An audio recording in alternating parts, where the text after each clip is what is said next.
దేశంలో రాజీవ్ గాంధీ పరిపాలించిన 5 సంవత్సరాల కాల వ్యవధిని స్వర్ణయుగంగా చెప్పుకోదగ్గ విషయమని పీసీసీ సభ్యులు సత్యం శ్రీరంగం అన్నారు. ఇవాళ రాజీవ్ గాంధీ 32వ వర్ధంతి సందర్భంగా కేపీహెచ్పీలోని రాజీవ్ సర్కిల్లోని ఆయన విగ్రహానికి కాంగ్రెస్ శ్రేణులు పూలమాలలు వేసి ఘనంగా నివాళులర్పించారు.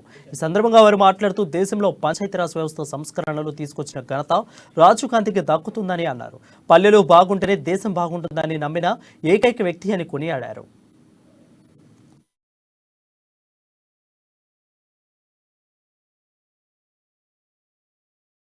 రాజీవ్ గాంధీ వర్ధంతి సందర్భంగా కూకట్పల్లి నియోజకవర్గం రాజీవ్ సర్కిల్లో రాజీవ్ గాంధీ విగ్రహాన్ని ఘనంగా నివాళులర్పించాం కూకట్పల్లి కాంగ్రెస్ పార్టీ తరఫున. అదేవిధంగా ఈ దేశంలో రాజీవ్ గాంధీ గారి పరిపాలన 5 సంవత్సరాలు ఒక స్వర్ణయుగంగా చెప్పుకోవచ్చు.